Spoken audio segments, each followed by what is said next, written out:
Olá a todos. Primeiramente, eu queria pedir desculpa a todos vocês que essa apresentação deveria estar sendo pelo Instagram, mas infelizmente fomos censurados lá, né, doutor? E estamos aqui gravado, mas isso, infelizmente, espero uma outra oportunidade de estarmos nós três, mais uma vez, falando de outros temas bem mais interessantes. Hoje vamos trazer um tema que está em alta, que está relacionado à neurovisão e sono, uma grande problemática. Hoje, estudos com um levantamento do estudado da Oswaldo Cruz, a Fiocruz, ele apresenta um trabalho com 72% dos brasileiros apresentam problemas relacionados ao sono, inclusive a insônia, né? Isso dá uma média de 73 milhões de brasileiros que apresentam problemas com a insônia. Isso está muito relacionado ao crescimento pós-pandemia, ao uso excessivo de telas, à internet e outros fatores mais que vêm afetando aí essa população que cada vez dorme menos. E hoje nós temos aqui dois convidados muito especiais, a doutora Laís e o doutor Leandro, dois PhD em neurociência e outras qualidades mais, né? Então, aqui, para começar, eu queria começar apresentando a doutora Laís, que as mulheres têm sempre essa prioridade diante dos marmanjos. E eu queria, doutora Laís, que você pudesse falar um pouco para a gente sobre seu trajeto nessa área nas suas especializações, que você tem tantas, né? Se você pudesse falar um pouco de você para aquelas pessoas que aqui vão poder estar conosco nessas gravações. Vou falar um pouquinho. Boa noite, né? Primeiramente, boa noite, Luiz. Boa noite, professor Leandro. Boa noite a todos e todas que estão nos assistindo. Bom dia, boa tarde, né? Não sei que horas que cada Só um não vai. boa madrugada. Se alguém estiver assistindo isso pela Por, madrugada, fa pare de assistir, vá assistir pela manhã, viu? por favor, né? Essa hora, espero que todos estejam dormindo. Primeiramente, eu comecei, na verdade, eu sou formada em biologia, em ciências biológicas, e eu fiz o meu doutorado em Neurologia e Neurociências pela Federal de São Paulo, Unifesp, e trabalhei 1 ano e meio durante o meu doutorado, na verdade, no final do meu doutorado, né, no Instituto do Sono, em São Paulo também, onde a gente trabalhou com várias pesquisas relacionadas ao sono. Então, a minha trajetória com neuro e sono vem daí, né, durante o meu doutorado. E a paixão pela visão também aconteceu durante o meu doutorado, onde eu comecei a ministrar aulas aí de neurofisiologia da visão, anatomia, neuroanatomia, que me abriu aí muitas portas. Então, comecei a unir o útil ao agradável, sono com a neurovisão. Muito importante. Doutor Leandro, eu também queria que você pudesse aqui também dar o ar de sua graça, porque o seu currículo é tão intenso que se eu fosse ler aqui, nós íamos passar 2 horas só lendo o seu currículo, como da doutora Laís também. Eu queria que você pudesse também falar um pouco de você, para que as pessoas que estão aqui com a gente. Perfeito. É mais interessante do que o currículo é o que a gente faz com ele, né? A contextualização. E isso, creio eu, que seja necessário em vários conceitos dentro da nossa pedagogia, né? Mas vamos lá, eu trabalho com visão já tem bastante tempo, né? Eu diria que grande parte da minha travessia foi em visão. E por que eu fui trabalhar com visão, Luiz? Eu fui trabalhar com visão porque eu comecei a perceber que existem várias questões que interferem na visão, que interferem na acuidade visual, que estão para além daquele modelo que a gente pensa de visão e refração.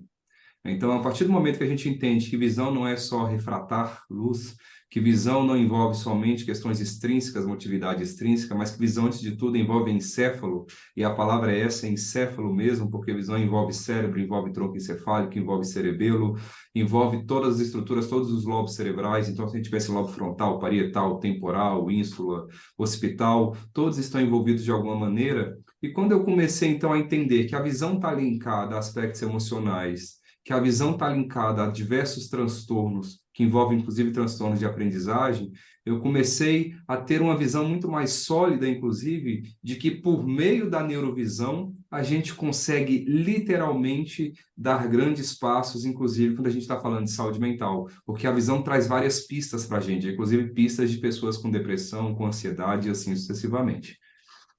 Eu acho que é um pouquinho aí da minha Muito bom. história. Batendo muito forte nessa coisa, eu queria também aqui parabenizar vocês por esse livro maravilhoso.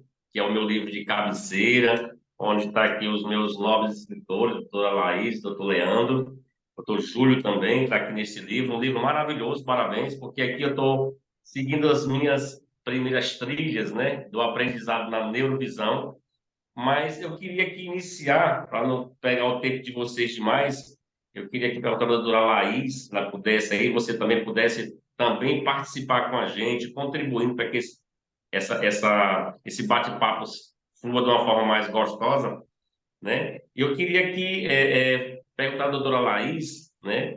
Ela falou sobre o fascínio dessa coisa toda aí da neurociência, que fez com que ela entrasse de cabeça nessas ciências.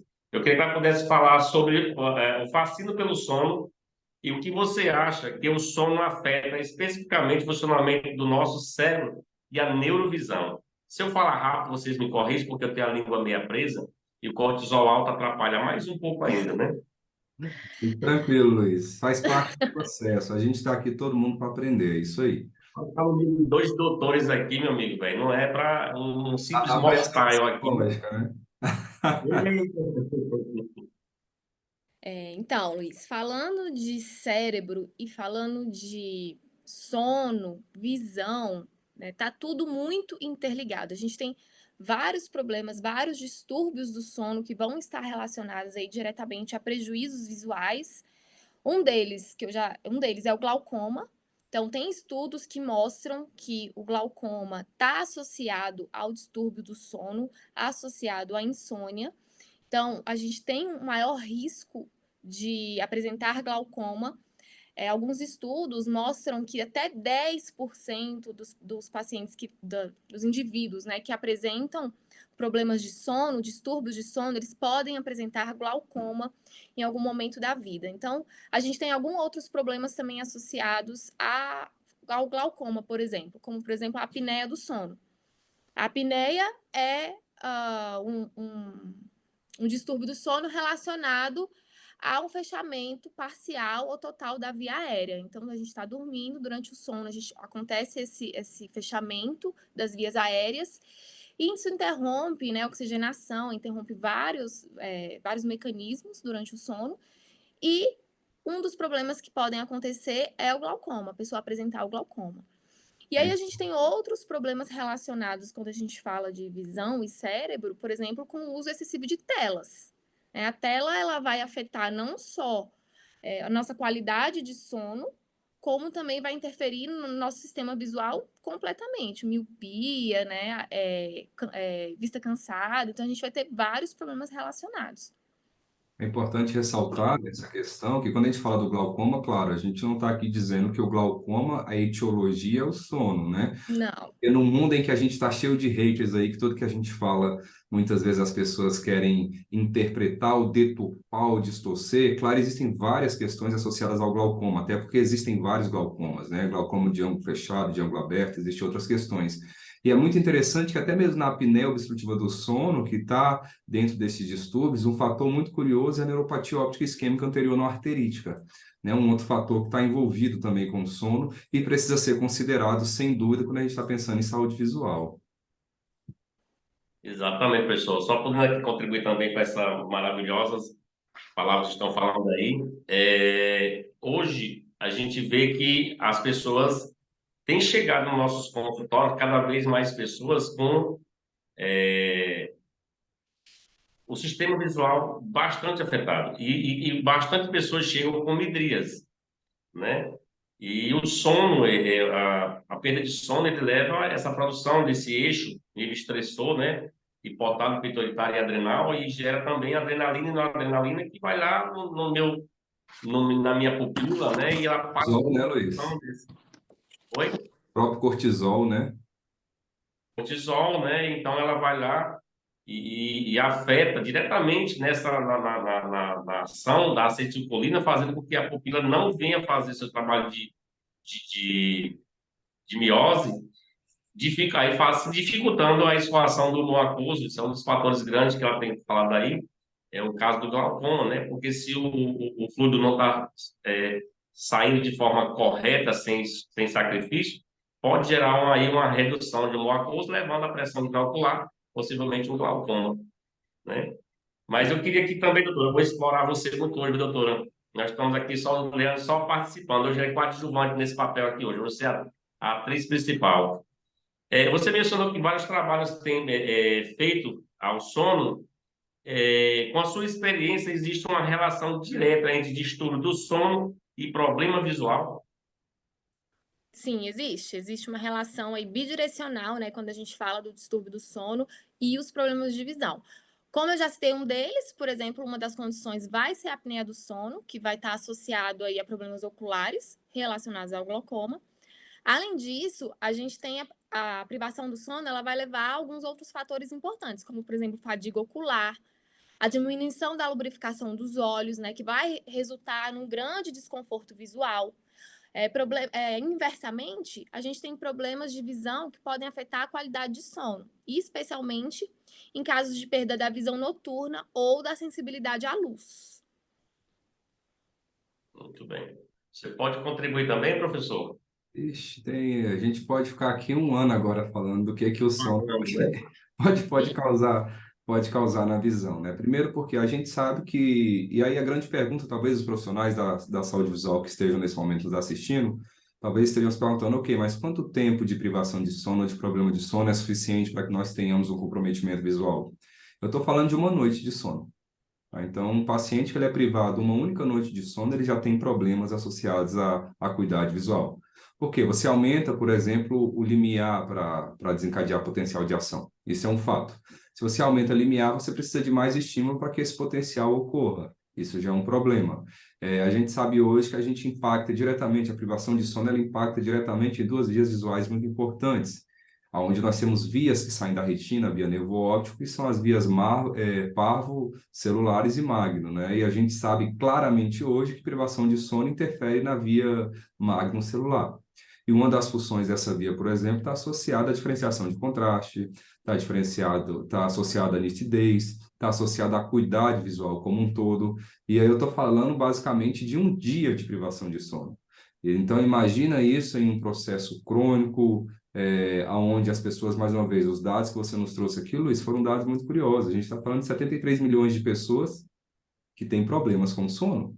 A gente está caminhando daqui a pouco para quase 50% da população, né? Pensando no país que tem 200 milhões, um pouquinho mais, né? Então, 73 milhões de pessoas é um dado bem preocupante. E algo que eu já comentei, as pessoas que me acompanham sabem muito bem disso, esses problemas, eles emergem em decorrência de vários fatores. Um deles a partir do momento que eu tenho supressão de luz, diminuição de luz na minha retina, eu estou basicamente inibindo, e depois a professora Laís pode comentar, sem dúvida, sobre esse aspecto muito melhor do que eu, mas eu estou inibindo a produção de melatonina, né? E aí a gente vai ter vários problemas. Então, a luz artificial é um problema que está diretamente linkado ao quê? À visão e a um sono que tenha uma certa qualidade, um sono mais revigorante. Eu acredito que não. Em cima... Acredito Pode que é um falar, dos doutora. problemas que a gente está tendo em relação à privação de sono, ao prejuízo do sono, é o uso da luz artificial, né? A luz emitida aí pelos dispositivos eletrônicos, que a gente fica até altas horas antes de dormir.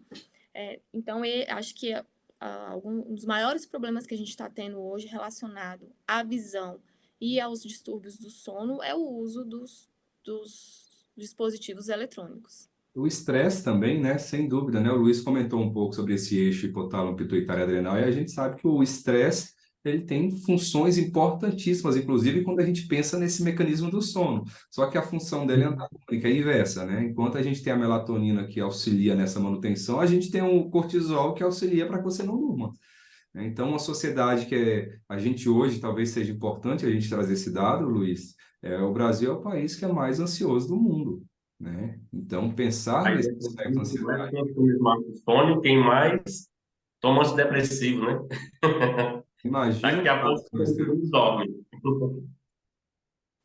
Mas, professor, falando exatamente em cima disso, me surgiu aqui essa ideia de perguntar, porque a minha pesquisa de mestrado é exatamente entre o LED e o sono, onde é que o LED afeta diretamente no sono. Isso é a minha pesquisa de mestrado. Espero um dia ser aprovada, direitinho ficar a coisa mais show do mundo, né? E esse trabalho que eu estou estudando, a doutora Laís falou exatamente disso. Ela me chamou agora a atenção. De quê? De esse excesso de tela, doutora. Onde essa luz azul, essa luz de alta, que é Energia. muito oxidante, né? Onde é que ela afeta diretamente no sono e na neurovisão. Agora você chegou numa área que você estava falando aí de luz de LED, e é exatamente essa área que eu estou aí mergulhando no mestrado, estudando sobre LED e sono. E eu queria que você falasse um pouco sobre o impacto da luz azul, tanto no sono como na neurovisão.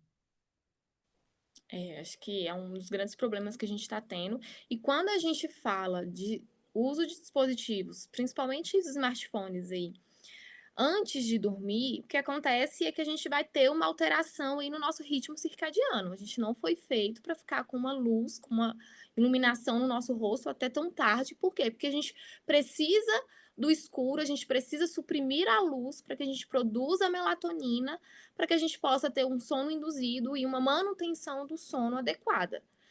Não é que o que está acontecendo, que essa exposição prolongada à luz está fazendo com que as pessoas tenham uma maior dificuldade de adormecer, justamente por essa dificuldade de uma liberação adequada de melatonina.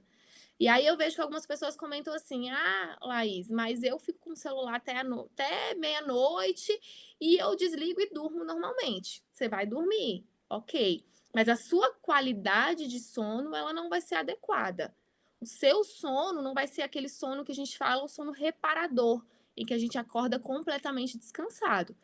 Se as pessoas começarem a observar, elas vão ver que quanto mais elas ficam no smartphone, enfim, na televisão, até tarde, até logo antes de dormir, elas vão acordar muito mais cansadas, o dia vai ser muito menos produtivo. Por quê? Porque elas tiveram uma má qualidade de sono.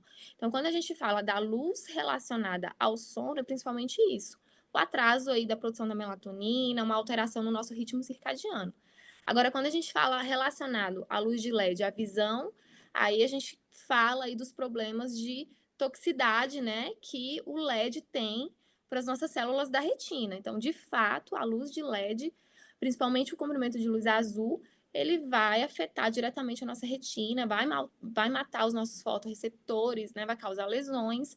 Então, é um conjunto de fatores aí que é um grande problema. O ideal é que a gente não use o smartphone à noite ou muito próximo da hora de dormir. A gente precisa realmente do ambiente bem escuro para a gente produzir uma melatonina adequada para que a gente possa ter um sono reparador. A gente tem uma boa qualidade de sono. Porque não é só dormir, eu dormi 8 horas e ok. Não, você dormiu 8 horas, mas como foi essa qualidade do seu sono? Como foi o seu sono? Foi um sono reparador? Você teve um sono profundo? Ficou muito bem no estágio de sono, que é um dos estágios do sono reparador da gente, que é o sono REM. Então, assim, tem outras coisas a ser avaliada, né? É Muito bem. interessante, só correlacionar, só trazendo algumas contribuições, que hoje talvez uma das grandes modas que a gente tem são pessoas que vendem alguns... Primeiro que existe um erro, né? Porque primeiro, quando a gente pensa em luz azul, já que luz azul tem problema e causam problemas, vamos começar a bloquear. Se você bloquear a luz azul, você vai ter um problema seríssimo, né? Porque luz azul não se bloqueia, luz azul se filtra. Isso tem que estar muito claro. Filtra o quê? Filtra comprimentos de ondas que são comprimentos que a gente tem que pensar que são nocivos à nossa visão. Por exemplo, comprimentos de onda que vai em torno de 380 nanômetros até por volta de 415, 420. Esse comprimento ele precisa ser filtrado. Por que não filtrar tudo? Porque como nós estamos, inclusive, falando de sono, existe um comprimento de onda que a gente chama de luz azul de alta energia, que já vai acima desses 400, que é de alta energia não, perdão, de alta energia é o que é tóxico, mas esse luz azul, que é o azul turquesa, que ele é de suma importância para regular o nosso ritmo circadiano, portanto, para regular o nosso sono. Se você bloqueia todo o azul, você vai ter um problema seríssimo com o sono também. Azul não se bloqueia, azul se filtra.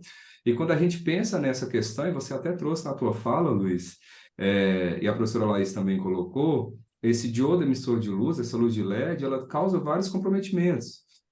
Por exemplo, esse azul de alta energia, que causa uma certa toxicidade, ele é um fator que aumenta, e tem vários artigos que mostram hoje, citocinas pró-inflamatórias, ou seja, interleucina, CNF-alfa, que é um fator de necrose tumoral. Então, estou falando que ele causa o que na nossa visão? Ele oxida a célula. Ele mata as células da nossa retina. Infelizmente, as pessoas não contam para a gente. Por quê? Porque o que que nos vendem? Nos vendem isso, claro, vem atrelado ao capitalismo, vem atrelado a várias questões. Nos vendem aquilo que é mais barato. Ah, o LED é mais barato. Ah, o LED é mais econômico. Ah, o LED não aquece. Então, quando a gente pensa, falar, então é tudo muito bom, mas ninguém fala dos malefícios. Por exemplo, as luzes incandescentes que nós tínhamos em casa antigamente, ela emitia 3% mais ou menos de luz azul de alta energia. A luz de LED está em quase 30%. Então, existem questões que a gente precisa realmente pensar, porque literalmente está associada a danos diretamente à saúde visual, à nossa retina, e está associado, mais uma vez, a danos que vêm em decorrência do prejuízo de sono. E eu sempre repito isso, quem me acompanha também sabe que se a gente tem que mudar alguma coisa no paciente, só tem uma possibilidade, essa mudança tem que vir pelo sono. Porque se uma pessoa que não dorme bem, ela não enxerga bem, ela não tem um funcionamento neurológico adequado, vem os transtornos, vem problemas emocionais, vem uma cascata de questões que tem que ser consideradas, né? E aí a gente está falando da Exatamente. luz, a gente está falando da luz de LED, da toxicidade, né, que ela tem diretamente nas células, em afetar e matar as células da retina. Mas não só isso, a luz de LED ela vai prejudicar a nossa visão no geral. A gente vai ter síndrome do olho seco, a gente vai apresentar uma fadiga ocular muito maior, visão embaçada, miopia. Aí vai vir os problemas relacionados ao sono, a diminuição da produção, né, a perturbação da produção da melatonina, principalmente, a dificuldade que a pessoa vai ter em pegar no sono, então ela vai estar mais cansada, ela vai estar ali com a mente muito acelerada, muita informação vinda das redes sociais, que é o que a maioria das pessoas ficam. Então, você vai ter uma dificuldade para pegar no sono e, consequentemente, a sua qualidade de sono reduzida. Então, a gente tem diversos fatores que vão estar relacionados às ambas as coisas, sono e visão, né? E é exatamente por isso que esse tema que eu estou descrevendo no meu mestrado sobre LED e sono, eu cada dia vejo mais um trabalho novo que está surgindo, e a gente quer acrescentar mais um, não sei quando é que vai parar esse trabalho, entendeu? Mas você falou de um assunto aí bem interessante, que é essa coisa do sono, a gente pensa que está só relacionado a... Porque hoje eu fiz um teste comigo, entendeu? Eu estava com muitas dores nas costas e tomei um relaxante muscular. E esse relaxante me deu muito sono, me deixou meio sonolento, entendeu? E quando eu cheguei no meu consultório, eu fiz alguns testes de supressões e todos eles foram reprovados, entendeu? Então eu fiz teste de cores, eu via no Luz de Word, eu via 3 vermelho, 3 verde, Chihara, não consegui ver quase nada, entendeu? Então eu fiquei muito preocupado, assim, imagina aquele cidadão que toma antidepressivo direto, que toma outros remédios direto, esses bloqueadores seletivos de recaptação de serotonina, que eu vejo muita gente tomando agora como modinha, e como isso afeta a visão. Em cima disso, eu queria que você pudesse, em cima dos trabalhos que você já tem aí se aprofundado bastante nessas áreas, eu queria que você pudesse me falar a influência diretamente nessa problema da influência na nossa acuidade visual e na percepção de cores, entendeu? Onde é que está ligado diretamente o sono, onde é que ele interfere diretamente na percepção visual, acuidade visual e as cores. Porque É, hoje eu fui turbinado, eu fiquei hoje aqui pensando nos meus pacientes que chegam aqui diariamente reclamando e eu não testava todos eles com esses testes bicromáticos, e agora eu vou começar a testar até onde isso pode afetar diretamente na hora da minha prescrição, entendeu? o relaxante muscular, ele interfere, né? Ele realmente ele tem um efeito sedativo, então ele vai te causar um pouco mais de sonolência, uma sonolência diurna, né? Sensação também de boca seca, é bem comum. E quando a gente fala de interferência no sono, ele vai interferir principalmente aí numa fase de sono que a gente chama de sono REM, que é uma parte, né, uma fase do nosso sono que é extremamente importante para a aprendizagem, para a memória, né? Consolidação da memória. Então, o relaxante muscular, ele trabalha, né, ele vai atingir principalmente essas áreas. Quando a gente fala de percepção de cores, aí a gente está falando de uma dificuldade principalmente aí de contraste, né, de detecção de contraste. Então, a gente pode resultar aí uma visão muito mais embaçada, uma dificuldade de distinguir os contrastes. Isso vai ocorrer devido à fadiga muscular. tá? A fadiga muscular e a redução da eficiência dos fotorreceptores, né? Dos receptores de luz lá na nossa retina. Então, como a gente está com esse sono inadequado, aí a gente começa a ter essas alterações, essa visão mais embaçada, essa dificuldade, as cores, elas não vão ser mais tão vibrantes, o contraste não vai ser tão vibrante. Justamente por isso, porque a gente já está com uma fadiga muscular. Envolve muito aquelas questões que foram ditas também, e é importante a gente ressaltar, Luiz, porque quem que enxerga a cor? Quem que enxerga a nitidez, né? A gente tem áreas importantes, né? Então, a gente tem ali a área 18 e 19 de Brodmann, nós temos giro temporal, a parte do giro temporal inferior e parte do giro temporal médio, que são áreas que basicamente nos auxiliam em duas questões, contraste e cores. Isso é um fato que tem que ser considerado. E aí envolve aquelas vias que eu já comentei, principalmente a via magno, envolve um outro tipo de células que nós chamamos de cônio.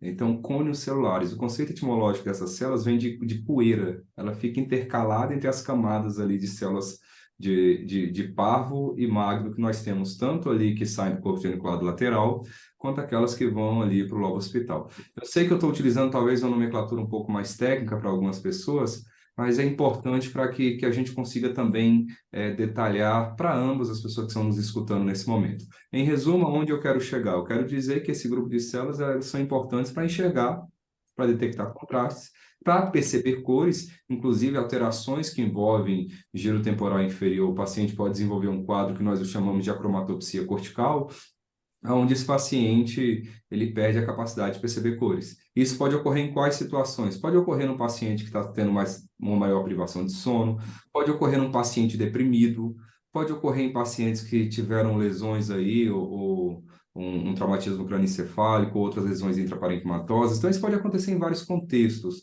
que basicamente faz com que esse paciente ele tenha aí uma perda dessa acuidade visual. Porque visão nada mais é, e quem está nos vendo nesse momento aqui pelo vídeo, o que é visão? Visão nada mais é do que diferenciação de contraste, né? A tela aqui ela é plana. A gente está tendo mais ou menos uma percepção de fundo, de onde eu estou para o fundo aqui do meu escritório, mas basicamente a tela ela é plana. Ela está criando uma ideia de percepção de fundo, que aí já envolve lobo temporal, parietal, né, Luiz? Luiz sabe disso aí muito bem, essa questão de percepção aí, de distância e tudo. Mas, além disso, tudo que vocês conseguem ver aqui nessa cena é por quê? Porque existem diferenças de contraste. Então, se eu não estou diferenciando contraste, não estou diferenciando cores, eu tenho necessariamente problemas de acuidade visual, né? Então, privação de sono vai interferir, sem dúvida, nessas questões que envolvem essas diferenciações. E, claro, como a professora Laís também comentou, isso tem que ser, sim, levado em consideração os aspectos musculares, né? Porque se eu não tenho o músculo ciliar que está possibilitando aí, basicamente, linkar desse cristalino aumentar e diminuir a capacidade de refratar luz, se eu não tenho musculaturas extrínsecas fazendo os movimentos que são necessários, inclusive não só de acompanhamento, mas de fixação, porque tem que ter fixação do olhar quando a gente pensa em visão, e tudo isso interfere, porque privação de sono eleva cortisol, e você comentou muito bem isso também, Luiz, eleva o cortisol, automaticamente a gente vai ter todos os outros problemas que já foram ditos aqui também na nossa conversa. Exatamente. E eu queria aqui, para poder não tomar muito tempo de vocês, estamos chegando no final de ano aí, eu queria aqui fazer uma última pergunta, porque o tema está tão bom que dá para a gente conversar a noite toda falando de sono, Dá para gente né? gravar Porque um eu filme, né? de artigos que eu já estudei vendo sono e luz, LED, e foi falado muito aqui sobre o sono REM, né? Eu queria que a doutora Laís pudesse aqui nos dar aqui o privilégio de mostrar para a gente onde é que o sono REM contribui para o processamento visual e a aprendizagem. Esse bendito sono REM, onde é que ele é importante para essas duas coisas que se chama visão e aprendizagem. Então, o sono REM, né? A gente falou tanto de sono REM durante essa conversa. Ele é uma fase crucial aí do nosso ciclo do sono. Então, quando a gente fala em sono REM, esse REM significa movimento rápido dos olhos. Então, é uma fase do nosso sono que ela vai apresentar características muito importantes. Então, a gente tem uma atividade cerebral mais intensa, né, nessa fase do sono. Onde a gente vai sonhar também. Então, a maioria dos nossos sonhos, ele vai ocorrer durante o sono REM. E quando a gente fala de consolidação da memória e aprendizagem, É nessa fase do sono REM que a gente vai ter essa aprendizagem, tudo isso que a gente está falando aqui, né? Tudo que a gente está aprendendo hoje vai ser consolidado durante o nosso sono REM. Quando a gente for dormir, é que de fato a gente aprende, é que de fato o nosso cérebro pega todas as informações que ele julgou importante durante o dia e ele vai consolidar essa memória. Então, ele vai transformar isso em memórias de longo prazo. Quando a gente fala de visão, é nessa fase também que a gente vai ter aí a memória, a consolidação das memórias visuais. Então, tudo que a gente viu, tudo que foi de novo para a gente durante o dia, até aquelas coisas que o nosso cérebro percebeu, mas a gente não naquele momento, que o nosso cérebro está observando tudo, coisas que a gente não está percebendo de fato, o nosso cérebro está percebendo. E ele consolida essa memória visual, durante o sono REM.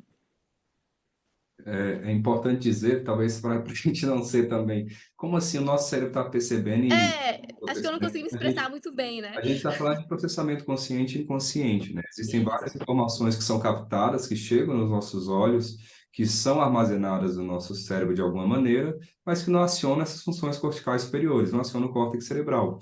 Inclusive, isso nos cria aquela sensação de déjà vu, né? Que as pessoas falam, eu já passei por aqui. Provavelmente, teu cérebro, em algum momento, ele pode ter captado essa cena, ou você tem um atraso de processamento consciente, isso também acontece também, um atraso de funções corticais, mas, basicamente, bem dito, inclusive, pela professora Laís, o sono ele tem essa função de consolidação, o sono REM principalmente. Não que os outros sonos de ondas lentas eles não tenham funções, têm funções importantíssimas, mas o sono REM ele auxilia nessa consolidação de memória, nessa transformação de memória de curto para longo prazo. E também essas informações que atravessam essas habilidades visuais, como foi falado também, são informações que são necessárias e precisam ser consolidadas, porque vários processos de ensino-aprendizagem, eles chegam para aqueles e aquelas, claro, que enxergam pelos olhos, porque existem outras maneiras de se enxergar, né? Quando a gente pensa em pessoas que têm algum tipo de comprometimento visual, a gente precisa do quê? Dessa memória visual. E essa memória visual, para ser consolidada, ela depende do quê? Ela depende do sono REM também. Então, essa adaptação visual, esse processo de aprendizagem, ele atravessa, sem dúvida, o sono REM.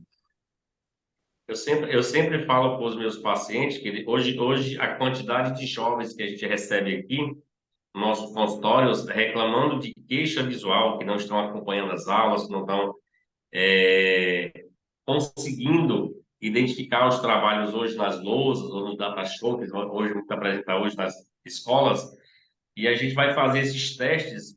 A primeira pergunta que a gente faz muito, dorme bem? Como é que está o sono? Dificilmente alguém tem apresentado aí, não, eu durmo bem. Não, eu durmo bem, eu durmo meia-noite, né? Aí eu vou explicar para exatamente essa disputa da melatonina e o cortisol, né? Nesse processo de sono e consolidação de memória. E quando eu vou explicar para eles, se eles não tiverem um sono bom, não tiver esse processo de ter aquele sono REM que possa restaurar as células dele, poder no dia seguinte estar disposto para ver aula, o aprendizado vai ser muito baixo. Então, a grande maioria dos jovens que chega aqui com problemas de cortisol alterado, com problemas de sono, eu pergunto como é que estão as notas das escolas e, na grande maioria, relata que estão praticamente reprovados. E a gente vê diretamente essa ligação de sono e de aprendizado, né? E a acuidade visual influencia diretamente nisso, porque quando eu faço os testes aqui, eles apresentam uma qualidade visual muito baixa, muitas vezes apresentam pseudomiopias, né? Pseudomiopias, e a gente não tem como corrigir essas miopias. Nós temos que pedir que eles tentem mudar, dormir mais cedo, fazer algumas atividades físicas que possam aí melhorar a alimentação, para que possa aí fazer um aprendizado melhor. E para concluir aqui, eu queria que que a doutora Laís pudesse nos trazer mais algumas informações para que a gente pudesse aqui concluir, o Leandro também, para a gente poder concluir esse nosso trabalho, nossa apresentação. Vou concluir rapidinho, porque eu acho que o nosso tempo aqui está se esgotando. Na verdade, eu queria falar que o mais importante é a gente aprender a ter uma rotina. Acho que todo mundo, tanto jovens, crianças, né? Porque a criança depende muito da rotina do pai, da mãe. Então, o pai e a mãe têm uma rotina muito conturbada, muito agitada. Hoje em dia, a gente sabe que a rotina ela é muito louca, né? É aprender a ter uma rotina, o horário de dormir, o horário de tomar banho, hora de jantar, hora de se deitar, hora de desligar a luz, de desligar o celular, e que isso seja diário, seja de fato uma rotina para que a gente comece a ter uma higiene do sono adequada e que a gente comece a ter uma qualidade de sono adequado para que os problemas visuais eles não venham aí a longo prazo, curto e longo prazo, para que a gente evite um glaucoma, para que a gente evite uma vista cansada, para que a gente evite problemas de memória, memória visual, problemas de aprendizagem, enfim. Então, eu acho que a higiene do sono e principalmente a rotina, ela é extremamente importante na vida de qualquer um, seja criança, adolescente, adulto. O nosso cérebro, ele gosta da rotina, ele gosta de saber o que vai acontecer todos os dias. Então, quanto mais rotina a gente tem, melhor vai ser a nossa qualidade de sono. E aí, O Leandro, pode falar. o que eu posso dizer, e para finalizar também, é que tempo de sono não é qualidade de sono, né? Então é importante a gente ter muito cuidado, ver quanto tempo você está dormindo. Dormir muito também é prejudicial, né? Então, estou dormindo mais de 9 horas por dia, tome cuidado. Estou dormindo menos de 7 horas por dia, tome cuidado. Cuidado. Tá? Então, essas questões elas precisam ser consideradas, porque se eu estou dormindo mais de 9 horas é porque esse meu sono não está sendo, ele realmente não está fazendo o efeito que ele precisa fazer. Tá? Então, durmam bastante, é importante, cuidado com esses assuntos chatos e balela por aí, de que trabalhem enquanto eles dormem, saia fora disso, isso aí é construção de capital, né? Não entre nesse lugar não, que você depois vai dormir eternamente, se você não dormir no horário que precisa dormir. Tá, então, Luiz, eu agradeço muito o convite, agradeço a professora Laís também, já de antemão dizer que é sempre uma satisfação fazer essas conversas e levar essas informações, esse conteúdo, e, mais uma vez, como bem colocado por você no início, que me assustou bastante também, que a gente está falando de 73 milhões de pessoas que sofrem com sono. E que, mais uma vez, a visão tem sido afetada, só que a gente não tem considerado enquanto profissionais da saúde visual, né? Eu que agradeço. Obrigado. Obrigada, Obrigado a Luiz. você. Desculpa, doutora. Eu agradeço ao professor Leandro e agradeço você, Luiz, pelo convite. Eu que agradeço a vocês dois, um feliz ano novo para vocês. Eu peço desculpa àquelas pessoas que aí não puderam ficar com a gente. Infelizmente, nossa live não pôde acontecer, mas daqui está como prometido que iríamos fazer. E que Deus venha abençoar vocês grandiosamente, todos aqueles que estão aqui nos vendo. Que a gente tenha um ano 2024 cheio de luz, cheio de paz e muito sono. É o que a gente mais precisa. Muito obrigado a vocês. Bem, Obrigada. obrigado, Luiz, muito obrigado.